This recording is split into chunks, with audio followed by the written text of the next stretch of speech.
nuestro idioma existen categorías en las que podemos situar las palabras que usamos, como son el artículo, también conocido como determinante, ya que determina el número y el género del sujeto. Por ejemplo, el, la, lo, los, las, un, una, uno, unas, unos. Otra categoría gramatical es el sustantivo. Es aquel tipo de palabras cuyo significado determina la realidad. Esto es, los sustantivos nombran todas las cosas. Pueden ser personas, objetos, sensaciones, sentimientos, ideas, etcétera, etcétera. El pronombre es la palabra que sustituye a otro término que designan a las personas o a las cosas en un momento determinado. Por ejemplo, quiero a Camila. En lugar de decir quiero a Camila, utilizamos el pronombre la quiero. El adjetivo es la palabra que acompaña al nombre para determinarlo o para calificarlo. Se le suele decir adjetivo calificativo. Por ejemplo, el carro rojo. El adjetivo vendría siendo la palabra rojo. Esa casa está lejos.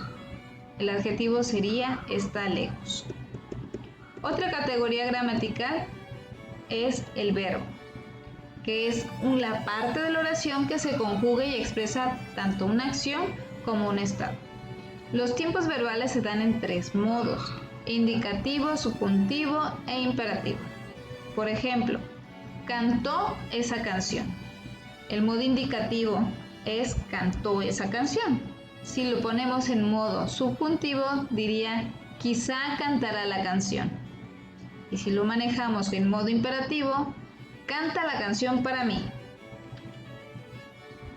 La preposición.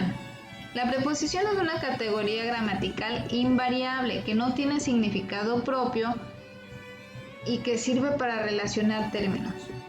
Las clases de preposiciones son a, ante, bajo, cabe, con, contra, de, desde, en, entre, hacia, hasta, para, por, según, sin, sobre, tras, salvo, durante, mediante, versus y vía. Otra categoría gramatical son los adverbios. Es una parte invariable de la oración que puede modificar o matizar a determinar un verbo, un adjetivo o a otro adverbio. Puede ser de modo, de tiempo, de lugar o cantidad. Por ejemplo, lejos, bien, poco, demasiado, no, sí.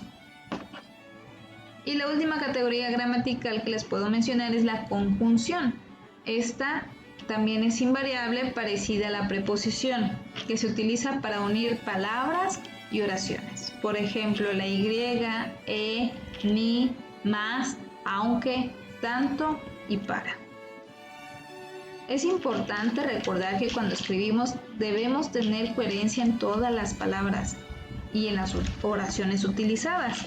Para esto es necesario que coincida o que haya una concordancia entre el género, número y el tiempo verbal que se utiliza en las oraciones. Bueno, eso es todo por mi parte. Espero que les haya servido de algo. Hasta luego. El relato. Un relato no necesariamente tiene que hacerse por escrito. Sin embargo, si lo quieren plasmar en una imagen u otro medio, primero hay que escribirlo para tener una idea de lo que se va a hacer. Veamos algunas definiciones. Pimentel en el 2005 nos indica que es la construcción progresiva de un mundo de acción e interacción humanas, ficticias o reales. Aristóteles, de acuerdo a García de Landa en 1998, nos afirma que es un texto cuya trama recae en las acciones. Todorov, en Aparicio 2018, comenta que es un escrito donde puede expresarse acciones y sentimientos. Bueno, basándonos de estas 3 definiciones, podemos decir que un relato es una narración real o ficticia cuya característica es que es breve, fácil de leer, envolver al autor y abordar distintas temáticas. Ahora bien, Los elementos que componen un relato, de acuerdo a Pérez Gil en el 2019, nos indican que son historia, personajes, temporalidad, ambientación y narrador. La historia son los hechos, es decir, todas las acciones que se van a contar. Los personajes, no hay historia sin personajes, son aquellos que realizan los hechos, pueden ser reales o pueden ser ficticios. Normalmente hay pocos personajes. Se suelen clasificar en protagonistas, secundarios, ambientales e incidentales. La temporalidad. El tiempo es fundamental para entender cuándo se desarrolló el relato. Las acciones pueden ser pasadas, presentes o futuras. O bien, incluso puede darse una mezcla en distintos tiempos. Es importante dejar bien claro para no confundir al lector. Ambientación es el lugar, es el escenario donde se van a desarrollar los hechos. Y el narrador, bueno, existen 3 tipos de narradoras. El protagonista cuenta quien vivió la historia. El testigo, alguien que vio los hechos y lo va a contar. Puede ser un personaje secundario o puede ser uno incidental. Y el omnisciente narra en tercera persona. No es un personaje de la historia, pero sabe todo lo que ocurrió. Veamos ahora la estructura.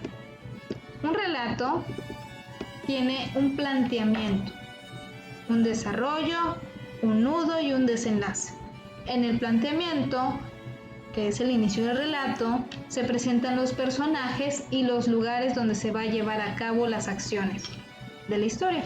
El desarrollo relata los sucesos, generalmente presenta un conflicto o sucesión de hechos, mientras que el nudo es la parte donde la historia llega a su punto máximo, es decir, presenta la totalidad del conflicto. Y el desenlace cuenta el final de la historia, más que nada cómo se solucionó la situación. Bueno, espero que haya sido de utilidad. Nos vemos pronto. Adiós.